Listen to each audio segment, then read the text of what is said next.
자, 이어서 얘기를 하고 조금 일찍 마칠 테니까 알아서 조금만 참아요. 자, 그러면 우리가 지금 이제 원래 본질 중심적으로 얘기하려면 뉴턴 역학이 아니라 원래는 과학적 사고를 하는 거에 대해서 이제 좀 얘기를 해야 되는데 간단하게 그것만 좀 정리할게요. 진술은 원래 위계 질서가 있지는 않습니다.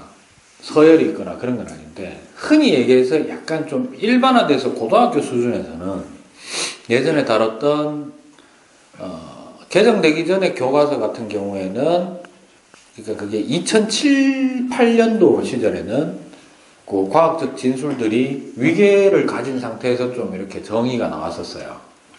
그래서 거기에서 나왔던 게 어떤 순서로 돼 있었냐면 일단 그 수준 정도로만 좀 얘기하면 사실이 조금 더 인정을 받으면 뭐가 되느냐면 지식이 됩니다. 뭐가 된다고?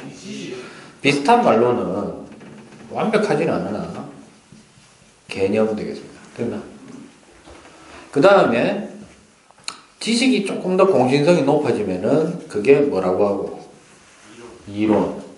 또는 공인된 원리. 근데 원리는 이론적으로 가서 붙을 때도 있고요. 이 다음이 바로 누구냐 하면은 최고 상급에 해당하는 게 누구다? 법칙인 거예요. 그래서 원리는 법칙하고 또 비슷하게 쓸 때도 있어요. 그러니까 아직 이 말에 정립이 거의 잘 안 돼 있다. 이렇게 보시면 되고. 조금 더 상세하게 나가는 자료는 제가 다음 주쯤에 한번 나눠드릴게요. 알겠어요? 그건 참고만 하십시오. 알겠어요? 읽어보면 처음에 드는 생각은 이럴 겁니다. 아, 괜히 읽어봤네. 이런 거. 아, 졸라 보기 싫다. 뭐 이런 얘기도 할 수 있는데. 그 정도까지 여러분들이 봐야 될 정서적인 여유는 없어요. 없는데, 혹시나 또 그런 게 꽂히는 사람도 있죠. 그리고 나름 여기가 조금 더 깊게, 넓게, 와이드하게 좀 보자 이런 거니까. 그런 것도 있다라는 자료는 좀 수집하는 과정이라고 생각하시고 하시면 될 것 같습니다. 됐나? 차이만 간단히 얘기하겠습니다. 이쪽으로 갈수록, 왼쪽으로 갈수록 지극히 개인적입니다. 이건 제가 표현하는 방식입니다. 알겠죠? 맞죠? 개인적이라는 거 이해돼요? 이쪽으로 갈수록 어떻다? 보편적이다. 누구나 다. 오케이? 그러니까 이쪽으로 오면은 올수록 이게 참이냐 거짓이냐를 따질 때 되게 개인적으로 해당되는 거죠. 그러니까 내 혼자 경험하고 내 혼자 참이라고 생각하고 있으면 그건 맞아요. 그죠? 그런데 그걸 남들한테까지 보편화시키고 일반화시키는 게 되게 어렵잖아. 그 모든 과정이 어떻게 돼야 된다. 아까 요거 소개할 때 뭐? 관찰이 있어야 되고요. 그 다음에 근거를 댈 만한 내용들이 전부 다 어떻게 돼야 된다. 객관적이고 신빙성이 있어야 되고 타당성이 있어야 된다. 또 하나가 있어요. 타당성이 있고 신빙성이 있다는 얘기는 어떤 의미로 되느냐면 정량화가 가능해야 됩니다. 뭐라고요? 네. 정량화는 어떤 개념과 개념 사이의 관계가 동간관계도 있을 수 있고 혹은 비례관계도 있을 수 있는데 그런 관계들을 찾아내야 되는 거죠. 초기에는 그런 게 없었다는 거예요. 그래서 지식은 뭐냐면 이런 거야. 사실이 몇 번 규칙적으로 반복이 되면 지식이 되는 겁니다. 그러니까 살아가면서 한 번쯤 봤는 게 내 머릿속에 남지는 않을 거 아니야. 그냥 그런 거 본 적이 있는데 라는 정도인데 예를 들어서 그런 현상을 규칙적이고 주기적으로 자주 봤어. 그럼 예를 들어서 이런 얘기지. 그걸 조금 말도 안 되는 건 얘기지만은 그런 말도 안 되는 거를 너는 더 좋아할 수도 있으니까. 아까 승민이가 내 커피를 한번 처먹었잖아. 맞아? 선생님의 커피임에도 불구하고 처먹었어. 맞아? 한 번 있었어. 니 잘 때 있었던 일이야. 니 모르는 사이에 일어난 일이야. 알았어? 그냥 넘어가면 돼. 그런데 이 새끼가 가져올 때마다 처먹더라 이거야. 다른 사람들도 이제 조금 보기 시작했어요. 이거를. 알았어? 웅성웅성대고 저 씨발 저 미친 새끼다. 됐습니까? 그러니까 커피만 있으면 어떻다? 환장하는 거야. 그래서 내가 다른 사람들한테 봤지 했어. 그러면 이승민의 어떤 습관 중에 혹은 뭐 습성 그러면 약간 짐승 같잖아, 그지? 그렇다 하더라도 습성 중에 어떤 게 있다. 우리는 어렴풋이 전만은 정확하게 이렇게 해야 되죠. 커피가 눈앞에 있으면 그것이 자기 것이 아니고 심지어는 뭐 친구 거면 뭐 뺏어 먹었다 칩시다, 알겠어요? 상대를 가리지 않고 커피면은 사죽을 못 쓴다. 예를 들어 믹스 커피라고 합시다. 이렇게 표현하면 이건 과학적 진술이가 아까보다는 좀 더 보편성을 가지면서 객관화된 거는 맞아요. 맞나?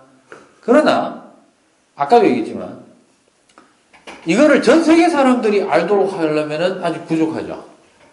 예외적 상황도 많을 거고. 맞습니까? 또 정량화를 시켜야 되고 또 어떤 여러 가지 변인들을 통제도 해줘야 되고. 그러면 그러한 지식이 이승민이라는 인간이 정말로 커피만 보면 사족을 못 쓴다 그러면은 이승민이라는 인간에 대한 어떤 연구된 내용의 어떤 하나의 정리된 내용으로 나타나려면 어떻게 해야 되느냐? 이렇게 된다는 거죠. 실험을 해야 되는 거야. 뭐라고? 실험을 해야 되는데 대놓고 인간을 대상으로 실험을 할 수는 없지만 지금 내가 하고 있는 이 세계에서는 뭐든지 가능하잖아. 맞아? 그럼 이래 됐다 합시다. 한날 너도 이제 다 알고 있는 상황이야. 내가 어떻게 했냐면 이제 촬영을 해. 근데 모르겠겠죠. 그래서 한 번은 그래 이것도 처먹나 한번 보자 싶어가지고 원두커피를 가져왔어요. 아메리카노. 알았어? 오케이? 그러니까 너네들끼리도 의견이 분분한 거야. 처먹을 거다. 아니다. 저 새끼는 이때까지 믹스커피만 처먹었습니다. 근데 이때까지는 믹스커피밖에 없었으니까. 됐어요? 이승민 니만 있는 건 아니잖아. 그치? 그래가지고 떡 봤더니 안 먹었어. 그러면 모든 사람들의 머릿속에 그걸 알고 있는 사람들의 머릿속에 뭐가 뜨겠습니까? 물음표가 빵빵빵 뜬 거죠. 저 새끼가 왜 저걸 안 처먹는 걸까? 맞아요? 그러니까 나도 놀랬겠지. 그리고 이 새끼가 오늘 왜 안 처먹지? 이러면서 봤겠죠. 맞아? 그리고 그 다음날 돼가지고는 예를 들어가지고 우유를 갖다 놨다고 합시다. 그랬더니 이것도 안 처먹어. 그럼 여기까지 되면은 어떤 경우의 수를 이제 얘기할 수 있습니까? 어떤 진술을 할 수 있어요? 이승민은 커피 중에서 믹스커피만 그렇지. 환장하고 모든 거를 뛰어넘을 정도로. 그죠? 욕구를 얘기하지 못한다 이래야 되는 거 아니야? 그렇지. 그런 것도 이제 제기해야 되는 거예요. 그러니까 우리가 뭔가 하나의 어떤 진술을 사실 단계에서 지식 단계로 가거나 개념 단계로 가는 거는 개인적 상황 안에서는 어떻게 해도 상관이 없다는 거야. 물론 우리가 학교에서 배우는 교과서에 있는 개념이나 지식은 이미 뭐 된 거다. 요 정도까지는 아니더라도 이 정도까지는 증명이 된 거예요. 그걸 거꾸로 이제 들고 내려와가 하는 거야. 그런데 그 개념이나 지식은 간혹 100% 맞아 떨어지는 게 아니고 예외적인 경우도 있을 수 있기 때문에 내용 중에는 이론을 배울 때도 있고 법칙을 배울 때도 있지만 이론도 아니고 법칙도 아닌 거를 그냥 진술 자체를 우리가 배울 때도 있다는 거예요. 이해하시겠어요? 그래서 한 번은 믹스커피에서 뭐를 뺐다. 이제 점점 봐봐. 내가 지금 설정하는 관계가 점점 어떻게 되고 있다. 이걸 한마디로 표현하면 이게 과학적으로 가는 거야. 이제. 알겠어요?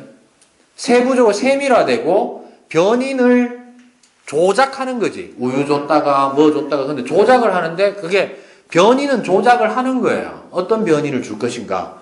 물론 사실은 또 통제했어야 되는 게 있어서 뭐 매번 같은 시간에 줬다거나 그 다음에 날씨도 혹시 바뀌었는지 봐야 되고 예를 들어가 원래는 나중에 봤더니 우유도 처먹는데 알고 보니까 우유를 안 처먹은 날 비가 왔던 거야. 비가 오면은 모든 예를 들어 승민이가 의욕이 다 바닥에 깔아앉아가지고 아무것도 할 수 없고 우울증 상태 막 이래가 비는 왜 내릴까 죽고 싶다 이러면서 맨날 그저 먹을 거에 대해서 전혀 관심이 없을 수도 있었는 거잖아.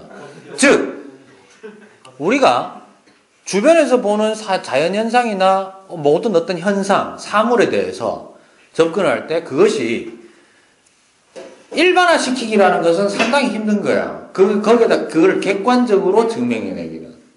그런 것을 과학적 사고라고 얘기를 하는 겁니다. 그럼 법칙이 됐다는 것은 뭘까?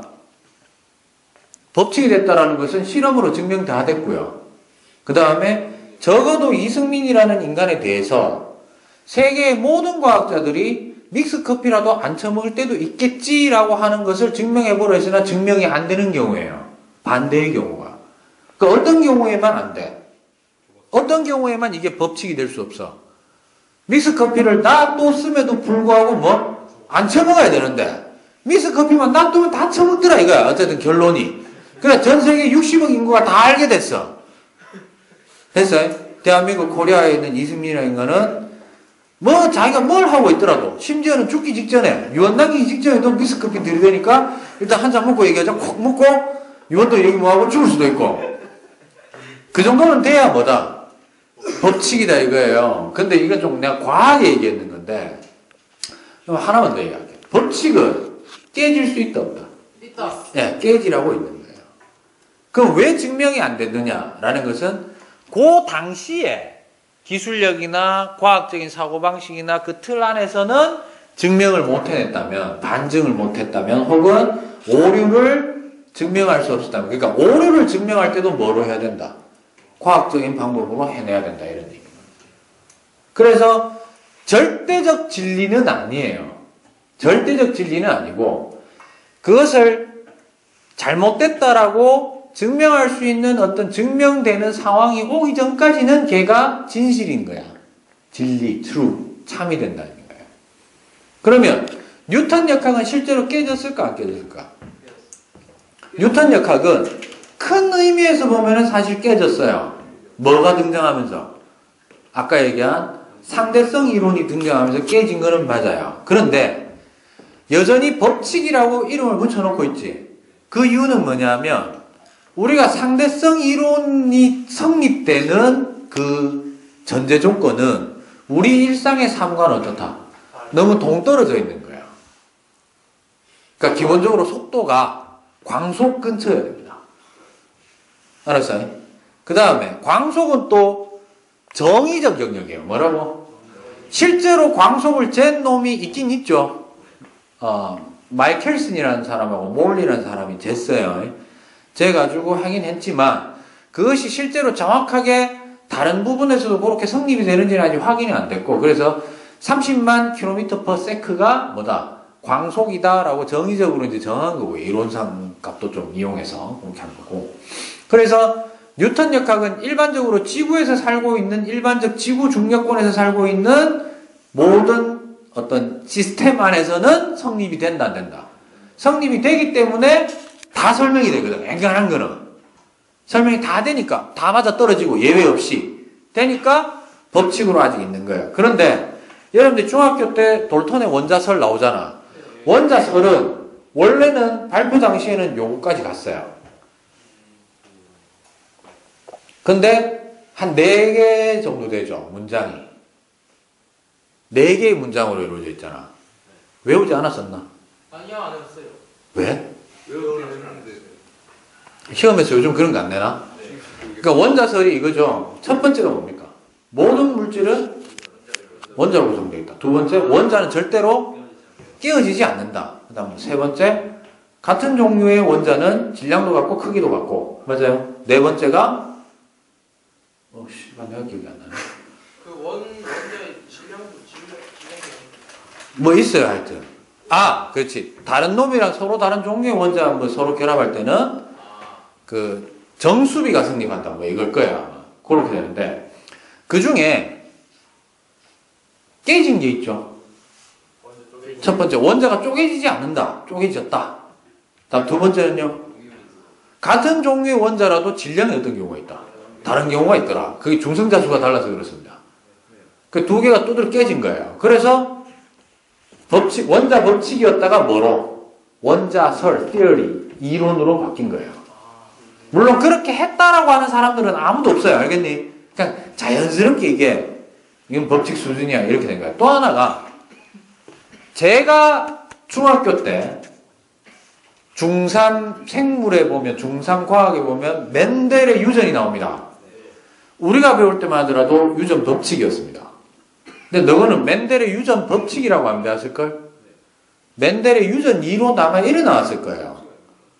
그 중에 우열의 법칙은 법칙이지.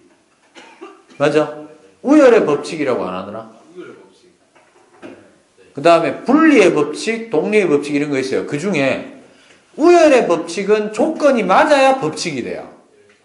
왜냐하면 너가 그걸 배웠어. 우열의 법칙이 항상 성립하는 건 아니다라는 걸 배웠어. 분꽃. 분꽃은 그렇죠. 중간 유전도 나오더라 이거잖아. 이미 중간 유전이 나오는 순간 우열의 법칙은 성립을 못하는 거예요. 모든 거에는 안 되는 거 아니야. 그래서 우열의 법칙이라는 것은 우열 관계가 확실한 대립 유전자끼리에서만 성립이 되는 거지. 이해하시겠습니까? 그래서 요즘은 멘델의 유전 이론이라고 내가 들었던 것 같아요. 유전학 이렇게. 유전 법칙이란 말은 거의 잘 안 쓴다. 그 다음에 베게너의 대륙 이동설이죠. 그러니까 대륙이 움직인 흔적은 볼 수 있는데 그게 꼭 실제로 움직이는 걸 본 놈은 없는 거라. 그리고 그건 결정적으로 이거야. 아직도 대륙이 이동하는 뭐를 설명을 못 했기 때문에. 그렇죠. 이거를 본 놈이 없는 기라. 여러 가지 가설은 많이 나오고 있는 거야. 됐어? 오케이? 그럼 역학으로 이제 넘어오겠습니다. 잘 보세요.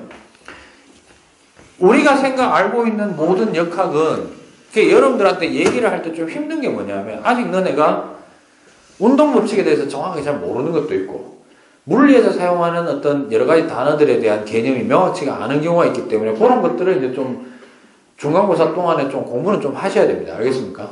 자, 이거예요. 간단하게 얘기하자면 힘과 운동의 관계입니다. 뭐하고 뭐? 아리스토텔레스부터 말로만 해줄게 오늘은. 아리스토텔레스는 이렇게 얘기한 거예요. 힘 주면 움직이고 힘 안 주면 안 움직여 이거야. 이게 아리스토텔레스가 얘기한 힘과 운동의 관계입니다. 알겠습니까? 그리고 힘을 세게 주면 세게 줄수록 이동 속도도 어떻게 된다? 빨라진다. 자, 언뜻 보기에는 우리가 원래 경험적으로만 보자면은 이게 제일 그럴듯하죠. 그게 실제로는 고등학교 올라와서 물리 역학을 하기 힘들어지는 이유가 바로 이것 때문입니다. 예를 들어 두 물체 A와 B가 있다. 두 물체 A와 B에다가 한쪽에는 10N, 한쪽에는 100N의 힘을 줬다. 둘 중에 2초 뒤에 속도가 더 빠른 놈은 누구인가? 누구? 100N. 모르죠. 정답은 몰라요. 질량에 따라서 달라지고요. 처음 운동 속도가 얼마냐에 따라서 달라집니다. 알겠습니까? 그러니까 이거예요. 우리가 초등학교 때만 하더라도 도리어 야, 힘 세게 준다고 반드시 빨리 가지는 않아 라고 내가 설명하면 초등학생들은 아, 저 쌤 이상해요 이래 됐겠지. 이상한 헛소리를 쳐지키고 지랄이야 이래 될 거 아니야. 아, 물론 초등학생들은 그런 욕을 하는 애들도 봤는데 내가 저런 새끼들 나 저녁에 마트 가다 보면 아유 야 애들이 입이 뭐 지나가는 것도 가만 놔두지를 못하는 성격이라 가지고 뭐라 하긴 하는데 많이 더우면 이제 끌려갈까 아이가 아저씨 일로 와봐요 이러면서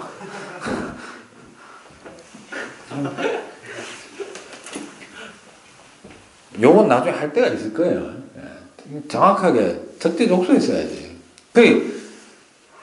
우리가 어렸을 때부터 쭉 커오면서 개념이 새롭게 정립이 정상적으로 이루어지는 과정이 역학의 개념이 쭉 이어져 온 역사하고 궤를 같이 한다고 보시면 됩니다.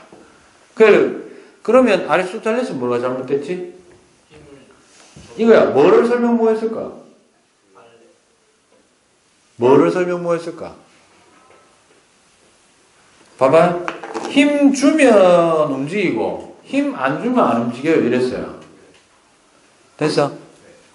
그런데 아리스토텔레스 이후에 사실은 중간에 누가 나오기까지냐면 갈릴레이입니다. 누구? 그러니까 갈릴레이, 데카르트 이런 인간들이 이미 아리스토텔레스를 깨는 게 목적이었어요. 마치 그래 보여. 그 사람들의 인생을 보면. 그 다음에 의도치 않게 케플러도 였노. 아까 얘기했죠. 깨트려 버렸잖아요. 그죠? 그런데 전부 다 부분적으로 아리스토텔레스가 가지고 있던 그 집대성된 아성을 막 깨고 있었는데 전부 다 그냥 지 혼자만 이래 뭐 좀 하다가 뉴턴이 그런 거를 시키면 잘 주워 먹은 거야. 잘 주워 먹어서 지가 집대성한 거예요. 대표적으로 뉴턴의 운동 법칙이 세 가지가 있는데 명칭만 얘기하면 1법칙이 관성의 법칙, 2법칙이 가속도의 법칙이고 3법칙이 작용 반작용인데 이 중에 오롯이 뉴턴의 아이디어는 딱 한 개입니다. 바로 3법칙입니다. 네. 나머지 두 개는 관성의 법칙은 거의 95% 이상 갈릴레이가 다 해놓은 거를 막판에 갈릴레이가 자꾸 뭐 사회적으로 문제가 되고 그러다가 이렇게 엎어진 거예요. 엎어진 걸 뉴턴이 빨아먹은 거야.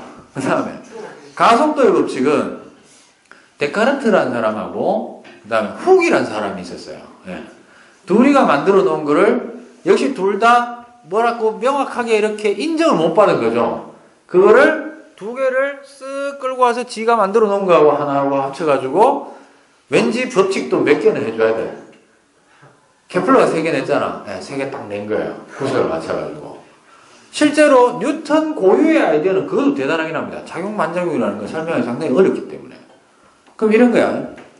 우리가 중간과정 다 띄워놓고 이거예요. 봐봐. 아리스토텔레스한테 누군가가 언급을 한 거는 바로 뭐냐면 이거예요. 이거는 왜 설명할 건데 이거예요. 저거는 작용 뭐가요? 봐라. 다시 한다. 아까 얘기했을 때 힘 주면 가고 안 주면 안 가고 맞나? 근데 수많은 그 역사 속에 분명히 이걸 언급한 사람도 있겠죠. 야, 이거는 여기 설명할 건데 이거예요.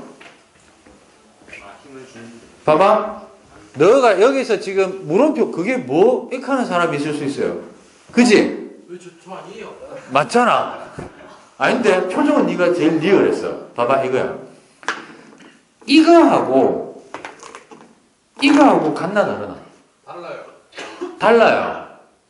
잘 봐. 이거는 가는 동안 계속 힘을 주고 있는 거고요. 이거는 처음에 힘 주고 그 이후에 힘 줬나 안 줬나? 단 0.1mm라도 떨어지는 순간부터는 힘을 안 받은 거야 얘는. 만약에 그걸 힘 받았다라고 얘기하면 내가 장풍을 쏘는 거야. 무슨 말인지 이해됩니까? 그 다음 또 하나. 얘가 운동 중이었다고 합시다. 뭐라고? 지금 운동 중이었다 어떻게 되니? 왜서? 왜서? 아 그거는 지금은 그래 얘기하지. 아리스토텔레스가 설명할 수 있나 보다. 애초에 운동하는 것도 설명이 안 되는데 그 힘이 없으면 서는 거네? 뭐 이렇게 될 수 있는 거죠. 그리고 또 하나. 양손으로 힘 주면 어디 되노? 안 움직이잖아. 힘은 줬나 안 줬나? 누군가 줬겠지. 설명이 안 되는 거죠. 예. 즉 아리스토텔레스는 그냥 줄여서 쓰겠습니다. 아리스토텔레스는요. 힘과 운동의 관계를 어떤 식으로 얘기를 했었냐면 운동은 보통 속도를 표현하는 거예요. 뭐라고? 속도를 표현하는데 이거죠. 물체에 작용하는 뭐가 있으면 힘이 있으면 잘 들어. 속도가 있다라고 표현한 거예요. 됐니? 명제가 이렇게 된 거죠. 그러면 힘이 없으면 뭐도 없다. 속도가 없다라는 얘기는 무슨 말과 같다? 속도가 0이니까 정지 상태를 유지한다. 바꿔 얘기하면 정지 상태인 물체는 힘을 받고 있다, 안 받고 있다? 안 받고 있다. 그러면 힘 주면 속도가 생기고 힘 안 주면 안 생기나 이 말이잖아. 근데 아까 보면 힘 안 주면 뭐? 어떤 상황이 나왔어? 내가 밀고 난 다음에 힘 안 줘도 뭐가 있는? 속도가 존재하는 운동이 있잖아. 맞아요? 그거를 갈릴레이가 뭐라고 아이씨, 오늘 영 마음에 안 드네, 오늘. 주말 동안에 이 사건이 일어나고. 짱나네. 갈릴레이는 사실은 뉴턴보다도 과학계에서 쓰이는 여러 가지 잡다한 개념들 있죠. 잡다한 건 아니야. 내가 표현하기로 잡다하다고 했는 거고. 저는 그 얘기 했잖아요. 쓰잘데없이 과학자들이 뭘 자꾸 남겨놨기 때문에 우리가 괴로운 거야. 알겠어? 특히 뉴턴이 미분 방정식 이용해가지고 뭐 여러 가지 했는 게 프린키피아라는 책인데 그 책을 남겨놓는 바람에 우리가 미분의 노예가 된 거예요. 알겠어요? 씨발 그게 그냥 지 혼자 알고 뛰었으면은 좀 더 오랜 시간이 걸렸을 거야. 뉴턴만한 그런 인간이 잘 없기 때문에 대단한 놈이긴 합니다. 알겠어요? 그래서 잘 봐. 이렇게 된 것을 갈릴레이는 뭐라고 했냐면 힘하고 운동하고는 직접적인 관계는 없다라고 이제 얘기를 한 거예요. 그게 여러분들이 중학교 때 지난 시간에 나왔던 거예요. 사고 실험 중에 대표적인 게 바로 뭐냐면 생각만으로 한 거지. 비탈면 실험이에요. 뭐라고? 즉 모든 어떤 여러 가지 조건 다 때려치우고요. 생각해보자 이래 된 거야. 아무것도 방해할 요소가 없다고 생각하고 요 정도 같은 높이에서 여기에서 얘를 쫙 굴리면 얘는 어디까지 갈까? 여기까지 가더라는 거예요. 물론 이건 에너지 보존의 법칙입니다만 이거는 충분히 평상시 관찰을 통해서도 익힐 수 있었다는 거야. 물론 사실 마찰이 있기 때문에 정확하게 여기까지 올까 안 올까? 안 오기 때문에 물을 사용한 거예요. 물이 제일 마찰을 줄여주기 때문에. 그런데 그 다음에 이제 사고 실험을 한 게 이거야. 갈릴레이가. 그러면 요거를 조금 이렇게 기울기를 어떻게 했다? 눕히면 어떻게 될까요? 여기까지 오겠네. 같은 높이까지. 더 눕히면 또 여기까지 오겠죠. 그러면 자꾸 눕히다가 어떤 상태를 만들어주면 거의 수평면 상태. 그러니까 완벽하게 수평면이어도 상관없어. 알았어? 이렇게 되면 물체는 어떻게 될까요? 잘 들어. 처음에 내려와서 여기까지 올 때까지는 힘 받았어, 안 받았어? 받았어요. 그래서 떨어지는 동안에는 속도가 빨라지는 운동을 하는데 여기 오고 나서는 이제 힘이 있다 없다. 운동 방향적으로 힘이 없잖아요. 맞아? 그럼 얘는 이거지. 어떤 사람이 관찰을 할 때, 뭐 할 때? 여기서부터 떨어진 걸 안 보고 여기 가는 걸 봤어. 알았어? 얘를 쭉 관찰하면 어떻게 될까? 다시 이 높이까지 올라갈 때까지는 뭐? 계속 운동하겠지. 안 건드리면, 포인트는 이거야. 안 건드리면. 무슨 말이고? 안 건드린다는 건 어떤 의미지? 힘을 안 주면 이거예요, 이게. 그럼 이 말이야. 이거는 쉽게 증명되잖아. 여기 어떤 놈이 지금 무슨 상태? 적어도 이 안에 있는 사람들의 관점에서 보면 얘는 정지예요. 맞아요? 우리가 아무런 힘을 주나 안 주나? 안 주면 얘는 움직여 안 움직여? 운동이 있어 없어? 없지. 그러니까 이렇게 설명한 거예요. 모든 물체는 그 자체가 운동의 성질을 가지고 있는데 그것을 관성이라고 하자 이래 된 거야. 그래서 이 관성이라는 성질은 주변에서 힘을 안 받으면 얘가 처음에 우리가 봤던 그 상황에서 그 이후에 아무런 힘을 안 주면 그 처음의 상황을 어떻게 한다? 그대로 유지하려고 한다. 모든 물체가 가지고 있고 물체는 질량을 가진 놈이지. 그래서 그거를 관성이라는 거는 뭐에 비례하는 값이냐면 질량에 비례하는 거야. 요거는 증명 금방 돼요. 뭐냐면 너가 유재석이하고 강원동이를 놓고 정지해 있어. 알았어? 밀어서 움직이게 하려고 해. 밀어서. 알았어? 누가 더 힘들어? 움직이기가 힘든 게 강호동이지. 그걸 거꾸로 얘기하면 무슨 말이야? 질량이 클수록 운동 변화가 어렵다. 현재 운동 상태가 뭐였지? 힘 주기 전까지 정지잖아. 정지 상태를 유지하려는, 현재 상태를 유지하려는 성질은 질량에 비례하는 거야. 됐니? 이해하겠습니까? 그럼 이거네. 얘가 쭉 운동을 유지하는 거는 힘하고 상관이 있나 없나? 없는 거야. 애초부터 운동하는 놈이기 때문에 그냥 운동하는 거다. 이래 된 거야. 이거를 뉴턴이 정립을 하기를 뉴턴 방식으로 하면 이제 이래 되는 겁니다. 뉴턴은 이거야. 뉴턴은 일단 일법칙으로 얘기하면 이거야. 뭐가 없으면, 힘이 없으면 때려쳐 죽어도 그 속도가 처음에 얼마였는지는 모르겠는데, 잘 들어. 속도가 없다라고 하면은 이거하고 같은 말이잖아. 그러니까 포인트가 이거란 얘기예요. 뉴턴이 얘기한 거는 속도가 어떻게 된다고? 변하지 않는다지. 그래서 요 앞에다가 델타를 붙여주면 요렇게 부르면 속도 변화량이 돼요. 저래 되면. 뭐라고? 속도 변화가 있다 없다? 없다는 거예요. 그러면 속도라는 말을 우리 일상생활로 가져오면 그게 바로 뭐가 되면 운동이 됩니다. 뭐가 된다고? 그래서 운동 상태가 변치 않는다 무슨 말이고? 속도가 변치 않는다. 됐어요? 운동 상태가 없다는 건 무슨 말이지? 속도가 빵이다. 됐습니까? 그래서 앞으로 여러분들이 고등학교 과학 관련된 모든 교과서나 문제나 이런 데 안에서 운동 또는 운동 상태란 말이 나오면 이래도 돼. 운동이나 운동 상태를 두 줄로 쫙쫙 끊고 위에다가 뭐라고? 속도라고 적어놓고 읽으면은 문제가 대빵 눈에 들어옵니다. 포인트. 이걸 바꿔 얘기하면 이제 힘이 어떻게 되면 작용하면 뭐가 변한다. 있다 없다 이게 아니고 속도가 변해 이 말이죠. 됐어? 그런데 정량적으로 표현돼야 돼. 뭐라고? 정량적으로 표현되는데 그러면 힘이 어떨수록 크면 클수록 정하게 되면 속도가 커지나? 이 얘기하면 아까 아리스토텔레스랑 똑같은 거예요. 이게 아니고 속도 뭐가? 변화량이 커지더라 이 말이에요. 이거를 시간에 따른 속도 변화량으로 뭐예요? 시간에 따른 속도 변화량을 가속도라고 정의를 하는 겁니다. 알겠습니까? 작용 과정을 일단 넘기고 이게 바로 1법칙이고 이게 2법칙입니다. 됐어요? 그러니까 뉴턴이 역학 법칙을 어떻게 찾아내느냐 이 문제보다도 우리가 법칙으로 인정받은 놈이 있죠. 그 중에 지금 거의 이설이 없는 것 중에 하나가 뉴턴의 1, 2, 3법칙이에요. 만유인력 법칙하고. 됐나?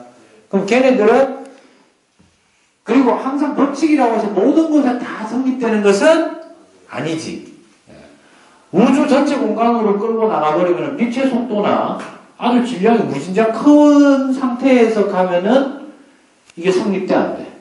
안 돼요. 안 되는데 딱 지구 정도의 우리가 살고 있는 시스템 안에서는 뉴턴의 1, 2, 3 법칙이 성립하더라. 근데 법칙이 성립했다라는 것은 과학적 사고방식으로 봤을 때 어떤 거냐면 누가 봐도 그럴 수밖에 없는 게 설명이 가능해야 되고 오류가 설명이 안 되는 경우 때려쳐지거든. 알겠습니까? 됐어요? 제가 그 과제를 하나 내드리겠습니다. 한번 고민해 봐야 되는 거. 만유인력 법칙이 성립하게 된 배경에 대해서 조금만 조사를 해보자. 만유인력 법칙이 뭔지. 왜냐하면 어차피 역학적 시스템에서 제일 큰 중심이 되는 힘이 누구? 중력이죠. 중력은 만유인력의 다른 표현 방식입니다. 구체적으로 어떤 차이가 있는지. 그러니까 분명히 만유인력이라는 말도 있고 중력이라는 말이 따로 쓰이잖아. 본질은 어떻다고? 두 개가 동일한 놈으로 이제 취급을 받죠. 그러면 어떨 땐 중력이라고 하고 어떨 때는 만유인력이라고 하는지 공통점과 차이점. 그거와 동시에 만유인력의 법칙이 발생하게 된 배경. 또 이딴 거 해오지 마라. 뭔 역병이 돌아가지고 어쩔 수 없이 고향에 가서 잠깐 쉬어야 됐는데 고향에 사과나무에서 사과가 떨어지는 걸 보고 만유인력 법칙을 끄집어냈대. 씨가 그딴 얘기를 듣고 싶은 게 아니죠. 알겠어요? 됐나? 질문. 사실이란 무엇인가 궁금해요. 하고 싶으면 하십시오. 니는 문과 갈 거라면서? 네. 니는 더 해야 되지. 과학을 잘하기 위해서가 아니고 실제로 이런 진술은 문과에서 나중에 더 난리가 납니다. 예. 한번 물어볼까? 문학은 과학이다 아니다? 이다. 문학은? 문학은 그냥 언어를 예술로 표현한 것이니까 과학의 일부죠. 한글 자체가 과학입니다. 인정합니다. 이 쓸데없는 소리 하고 있죠. 한글 자체가 과학입니다. 그럼 영어로 된 문학은? 과학입니다. 내가 물어본 건 문학은 과학이라고 할 수 있나 이 말이야. 문자 자체가 과학이기 때문에. 또 저지랄하네. 말로 지켜도 되잖아 문학은. 언어의 형식도 애들이 이상한 소리 하네. 문학은 언어의 형식하고는 아무 상관이 없다니까? 그 교과서에서 배우는데 문학도 언어를 예술로 표현한 것이 아닐까요? 신 주제와 그럼 내가 다시 물어볼게. 그럼 예술은 과학이 아니야? 예술에도 과학적 논리에 오류가 나잖아. 아니죠. 예술은 과학이 아니죠. 왜? 왜냐하면 과학이 예술 안에 포함되어 있다고 저는 생각합니다. 뭐라고? 다시 뭐라고? 개소리입니다. 개소리. 개소리겠다. 내가 정말 정하기 때문에 아까 계속 쟤를 모델로 쓴 거야. 내가 욕먹는 것보다 저 새끼가 욕을 더 많이 먹을 것 같아. 한번 좀 생각해 보세요. 알겠어요? 자, 그러니까 우리가 배우는, 쉽게 갑시다. 우리가 배우는 교과목 중에, 지난주에도 그 얘기했잖아. 사회 역시 사회학도 과학으로 치부될 수 인정될 수 있다 그랬죠. 객관적인 데이터를 가지고 설명을 하면 되니까, 사회 현상을. 그래서 사회과학이라는 말도 있습니다. 그 다음에 제가 분명히 한글에서 내가 언제 비과학적이라고 얘기하고, 그건 아니죠. 한글에서 발음 기호라든가 혹은 자음, 동화 이런 법칙들도 하나의 논리적인 체계를 가지고 있고 체계가 서 있는 거잖아. 그럼 그것도 과학이란 말을 붙일 수 있겠죠. 맞아요. 경제 같은 데 보면 수요 공급의 법칙 이런 거 존재하고. 그러니까 우리가 배우는 교과목 중에 과학이라는 말을 붙이지 못한다 라는 것은 일단 과학이라는 것이 어떤 식으로 정의되는가부터를 여러분들이 명확하게 해놓은 상태에서 기다 아니다 이렇게 얘기해야 되겠죠. 이게 그 다음 단계로 가면 뭐가 나오느냐. 종교는 과학이냐? 이 문제가 오는 거야. 과학 자체에. 그게 되게 민감한 부분이죠. 참고로 제가 말씀드리겠습니다. 저는 천주교입니다. 카톨릭입니다. 천주교인데, 저는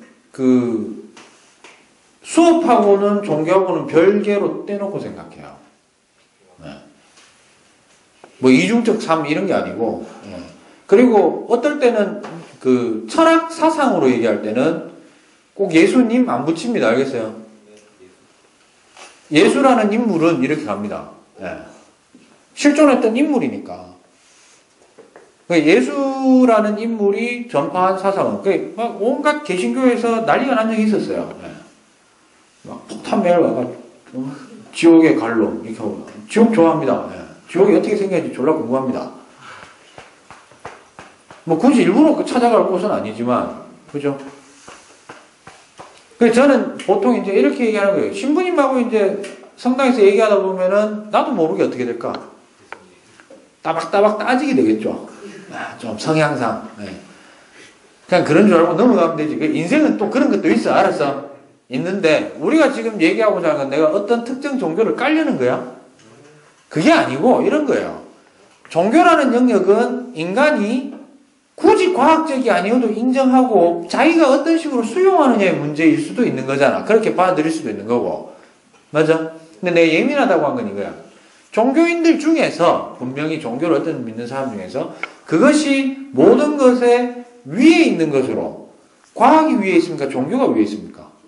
그런 건 아니죠. 아니라고 보는 입장도 있잖아. 맞아요. 그러니까 저는 어느 쪽이냐면 이런 거예요. 다양성을 인정해야 된다. 그런데 그것 때문에 갈등이 생기는 경우, 그것이 이권 개입과 연계가 되는 거라면은 그건 과감하게 먼저 그것을 시도한 쪽을 떼내야 된다라는 쪽입니다. 과학이라고 해서 다 좋아? 아니요. 과학이 인류에 가져온, 저는 재앙도 많다고 생각하는 사람 중에 한 명입니다.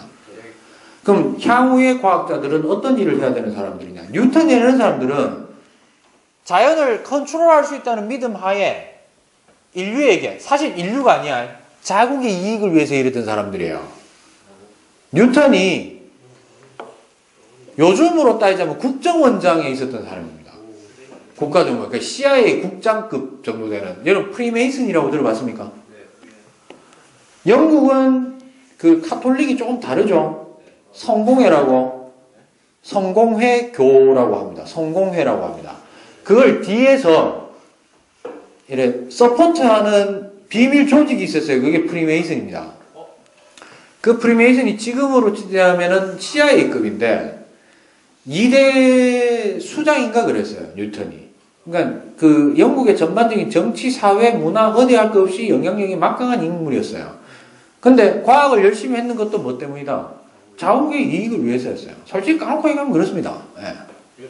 물론 뉴턴 덕분에 시민혁명이 일어나게 된 촉발도 뉴턴의 어떤 사상과 연관되어 있는 것도 많고 그렇게 해석하는 경우도 많습니다만은, 이제 이 시간 이후로 우리가 살아가는 시대에서의 과학자는 어떤 거? 제가 볼 땐 첫 화두가 그겁니다. 환경입니다. 환경이든지 아니면 딴 데로 튈 수 있는 그 우주공학. 예. 그러니까 신소재도 어떤 측면 때문에 나온 거야? 기존까지 써왔던 소재들은 자꾸 사용하면 사용할수록 환경을 힘들게 하고, 그죠? 그 이제 신소재가 필요한 건 가능한 환경 오염에 영향을 주지 않고, 그런 쪽으로 좀 맞춰져야 되지 않느냐. 그러려면 사실 제일 필요한 건 기초과학이 제일 중요합니다. 우리나라는 자꾸 돈 되는 것만 하거든. 지금 당장 우리나라에 직면한 문제 중에 하나가 뭡니까? 그렇죠. 중국이 수입을 안 해가죠. 그러니까 업체들이 어떻게 해? 이때까지는 이래 생각했어요. 나도 최근에 알았어요. 아파트에 가서 수거업체가 자, 우리 거 가져가 주세요 하고 아파트에서 돈 주는 줄 알았어. 그게 아니고 수거업체가 돈을 주고 그걸 사가는 거였는 거야. 그럼 사가서 쉽게 얘기하면 수거할 때 1,000원에 사가. 그러니까 중국에 2,000원을 받고 판 거예요. 쉽게 얘기하면. 근데 그걸 중국이 안 산대. 그럼 어떻게 돼? 나도 안 사. 이래 된 거예요, 이게. 그러면 왜 안 사냐고 뭐라 할 수 있나? 이 아파트에 쓰레기장이 돼가는데 너는 양심도 없네 이래 얘기할 수 있어? 아니잖아. 자기들 돈 내고 사간 건데 돈 안 내고 안 사가겠다는데 그걸 인간적으로 뭐라 할 수는 없는 거죠. 그럼 근본적인 문제는 뭐 대책은 뭐가 돼야 될까? 아 진짜로 이제는 우리 삶의 어떤 패턴이 바뀌어야 된다. 이해하시겠어요? 그런 것들도 좀 다뤄야 되지 않나. 적어도 이런 시간 하는데 성적 올리는데도 좀 도움이 되려고 하는 거는 이런 거예요. 이런 건 좀 요래 이해해 놓으면 역학적 시스템을 문제를 이해하기가 좀 쉬워집니다. 나중에 한번 그건 예를 들어 드리겠습니다. 됐죠? 마치겠습니다.